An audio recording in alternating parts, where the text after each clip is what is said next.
अस्सलाम वालेकुम dear students. Biostatistic and data handling पे हमारी बात चल रही थी।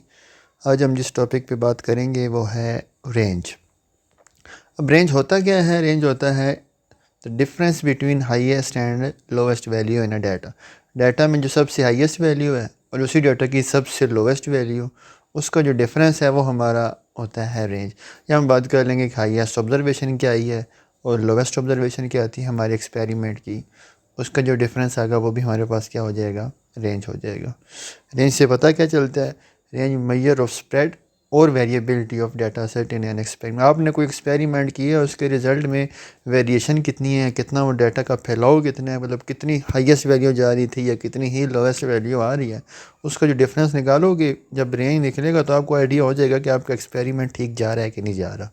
रेंज के थ्रू आप देख सकते हो कि आपने कोई फर्टिलाइज़र अप्लाई किया किसी प्लांट पे, उसकी ग्रोथ चेक कर रहे हो। अगर ग्रोथ पैटर्न बहुत ही इरेगुलर आ रहा है, कोई बहुत अच्छे ग्रो कर रहे हैं, कोई कर ही नहीं गए, तो रेंज से आपको आइडिया हो जाएगा कि यार कोई मज़ा नहीं आया एक्सपेरिमेंट का। Range range of data values होती है, रेंज ऑफ ऑब्जर्वेशन। अगर कोई डाटा की रेंज निकाल रहे हो तो वो डाटा वैल्यूज़ की हो जाएगी।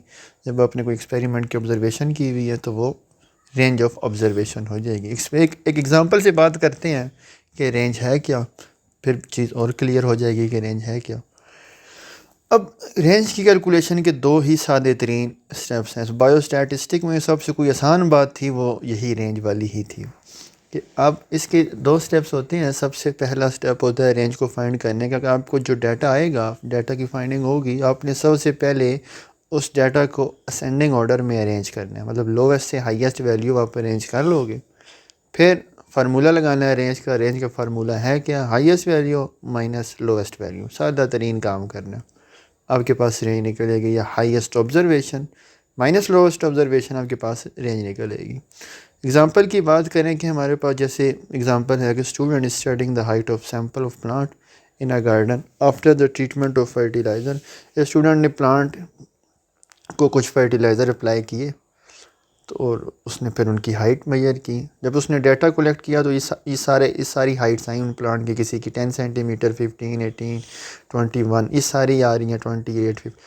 ये हमारे पास सारा डाटा आएगा। वो एक एक प्लांट का हाइट को मेजर करता चला जाएगा, लिखता चला जाएगा, लिखता चला जाएगा। जब वो आके बैठेगा साइड पे, सबसे पहला वो काम ये करेगा कि इन सारे डाटा को वो अरेंज करेगा असेंडिंग में, लो से हाईएस्ट में वो उसको अरेंज करेगा। अरेंज करेगा, देखेगा कि डाटा वैल्यू में सबसे हाईएस्ट वैल्यू क्या आ रही है। तो इस डाटा में भी हमारे पास सबसे हाईएस्ट वैल्यू क्या आ रही है? 54 ही आ रही है। इस डाटा की सबसे हाईएस्ट 54 और लोवेस्ट क्या है? 8 सेंटीमीटर।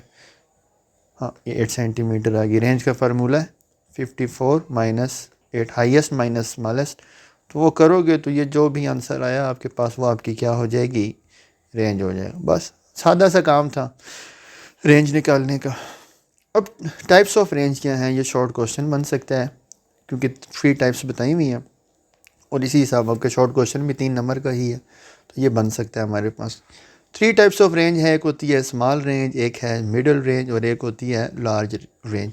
स्मॉल रेंज से हमें पता क्या चलता है? स्मॉल रेंज जब हमारे पास रेंज की वैल्यू स्मॉल आ जाए ना, मतलब हाईएस्ट और लोवेस्ट के दरमियान डिफरेंस कम आए, ठीक हो गया, तो मतलब आपने जो भी एक्सपेरिमेंट किया है वो आपका कामयाब चला गया और सब ने इक्वल ये किस्म का रिज़ल्ट दिया होगा। इतना ज़्यादा वेरिएशन, इतना ज़्यादा डिफरेंस नहीं आ रहा होगा आपके रिज़ल्ट में।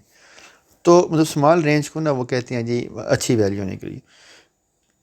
It mean individual population are more similar. जैसे आपने फर्टिलाइज़र अप्लाई किए थे, सबकी हाइट फ़र्ज़ करो किसी की 99 है, 97, 99, 97 इस रेंज में आ रही है, तो जब आप निकालोगे रेंज तो वो क्या बनेगी? 98 रेंज निकलेगी।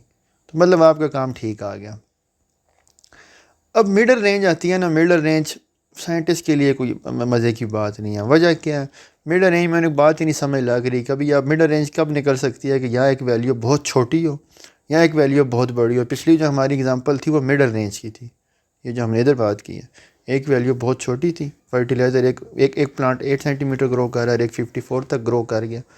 अब ये मिडल रेंज निकली है, कोई इतना मज़ा नहीं आया साइंटिस्ट को। मतलब अब वो कोई फाइंडिंग पे जा ही नहीं सक रहे कि यार ये फर्टिलाइज़र ठीक था भी कि नहीं। एक पे अप्लाई किया 54 हाइट होगी, एक पे हुई नहीं, तो मतलब वो इसको इतना मज़ा नहीं करता है इनको। अगर अगर रेंज की वैल्यू बहुत बड़ी आ जाए तो वो क्या होता है कि वो it will upset the scientist. तो मतलब समझ लो एक किस्म का तजर्बा कामयाब नहीं हुआ। ये 3 टाइप्स हैं। स्मॉल रेंज साइंटिस्ट के लिए अच्छा साइन है, मिडल रेंज अच्छा साइन नहीं है, और लार्ज रेंज जो है वो तो बिल्कुल ही अच्छा साइन नहीं है साइंटिस्ट के लिए। ये थी 3 टाइप्स ऑफ रेंज। अब importance of range in biology. ये रेंज अप्लाई कहाँ कहाँ की जा सकती है? रेंज अप्लाई की जा सकती है इकोलॉजी में, हाँ, जेनेटिक्स में अप्लाई की जा सकती है, और फिजियोलॉजी में कैसे अप्लाई की जा सकती है, एक एक एग्जांपल में बात करते चले चलेंगे। इकोलॉजी में ऐसे ऐसे अप्लाई की जा सकती है, जैसे कि बात करें टेम्परेचर की। मंडे को टेम्परेचर क्या है, ट्यूसडे को क्या है, Wednesday, Thursday, Friday, Saturday, Sunday. अब मंडे का टेम्परेचर निकाल लो, हाँ, और संडे तक टेम्परेचर निकालते हो, देखते हो किस दिन सबसे हाईएस्ट गया है और किस दिन सबसे लोएस्ट गया है, तो फिर आपके पास पूरे वीक की रेंज निकल आएगी। ठीक हो गया। जेनेटिक्स में भी हमने जो पिछली एग्जांपल पे बात की थी कि जेनेटिक्स में प्लांट की हाइट देख रहे थे, हाइट बड़ी थी, लोवेस्ट थी, तो आप यहाँ जेनेटिक्स में भी इस चीज़ को अप्लाई कर सकते हो। फिजियोलॉजी में आप ब्लड प्रेशर मेजर कर लो। एक घर में 10 बंदे रह रहे हैं, सब की खुराक सेम है, पानी सेम है, खुराक सेम, न्यूट्रिएंट सेम, सब कर रहे हैं, तब उनका ब्लड प्रेशर में वेरिएशन आ रही है। अब ब्लड प्रेशर मेजर करो तीनों के, अब सारों सॉरी 7 के 7 लोगों के ब्लड प्रेशर मेजर करो, देखोगे सबसे ज़्यादा ब्लड प्रेशर किसका है, सबसे लोवेस्ट किसका है, हाई से लो की फिर आप रेंज निकाल लो। रेंज यहाँ पे भी अप्लाई हो सकती है। बस ये हमारा टॉपिक था सिंपल रेंज के बारे में। नेक्स्ट फिर हम परसेंटाइल के बारे में बात करेंगे। Thank you for watching. Allah हाफिज़।